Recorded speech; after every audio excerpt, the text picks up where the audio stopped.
हुजूर तशरीफ फरमाते सहाबा बैठे थे, एक नौजवान हाजिर खिदमत हुआ, आकर अर्ज करता है हुजूर मैं कमाता हूँ और मेरा भाई कमाता नहीं है, अखराजात सांझे हैं, हम रहते इकट्ठे हैं, तो मेरे हिस्से की कमाई भी उसकी तरफ चली जाती। इस तरह एक कमाने वाले भाई ने ना कमाने वाले की शिकायत अल्लाह के रसूल की बारगाह में पेश की। आज घर घर का दुखड़ा यही है, हर घर की बुनियादी लड़ाई की वजह ये, जो ज्यादा कमाता है वो दूसरों को खातिर में नहीं लाता। बड़ा भाई छोटों के लिए बेपनाह मोहब्बत के जज्बात रखता हो, लेकिन उसकी आमदन थोड़ी हो तो छोटे भाई उसको ताना देते कि तूने बाप के बाद कौन सी हमारे लिए जागीर बना के रखी है, तेरी औलाद तो हमारे खर्चात पे पलती, तेरे बच्चों की फीसें तो हम जमा करवाते हैं। ताने किस बात पर दिए जा रहे हैं कि उसकी आमदन सिर्फ थोड़ी है। लेकिन मेरे हुजूर कितना खूबसूरत दीन लेकर तशरीफ फरमा हुए, और मैं ये समझता हूँ इस एक बात को अगर दिल में जगह दे ली जाए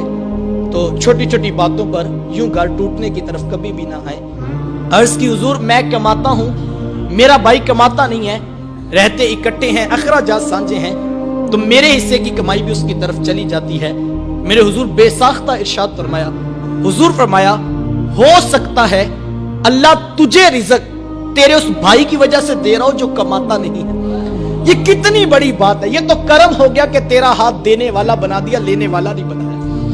अगर तेरा हाथ लेने वाला बना देते तो तू क्या कर सकता था? तू भी तो उसी माँ की आगोश से पला, तू भी तो उसी बाप की औलाद है। तेरी रगों में कोई अलग से खून तो नहीं दौड़ता, तेरे दिमाग में कोई अलग से सोते तो नहीं फूटते।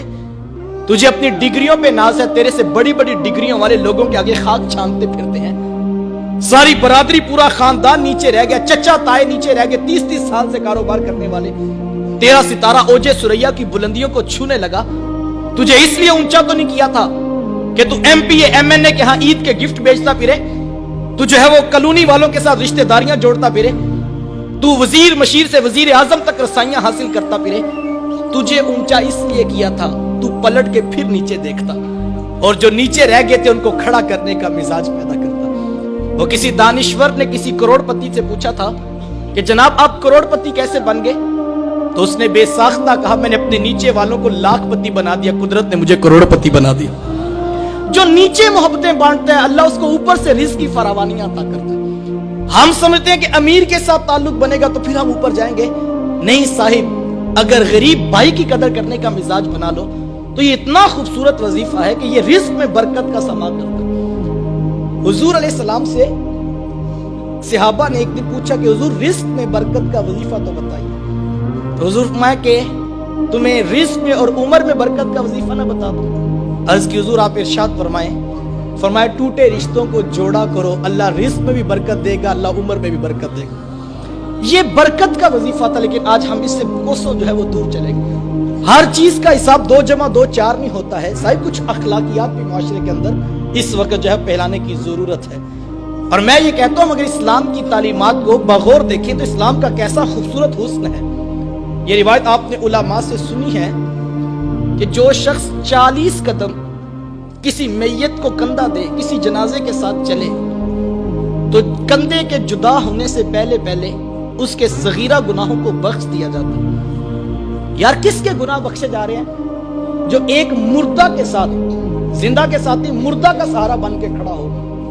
कितनी देर के लिए? 40 कदम। कितना टाइम लग जाएगा? 10 मिनट लग जाएंगे। यार जो 10 मिनट किसी मुर्दा का सहारा बने, इस्लाम उसके गुनाह माफ कर देता है। जो सक्के भाई जिंदा का सहारा बन के खड़ा हो जाए, इस्लाम उसको क्या कुछ नहीं अता करेगा।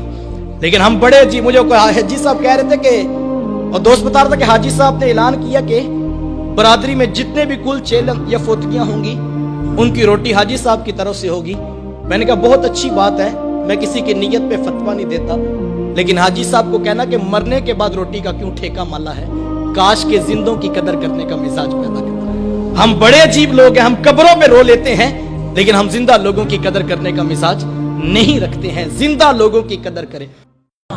इस वीडियो को शेयर जरूर करें, हो सकता है आपके एक शेयर से ये बात किसी के दिल में उतर जाए।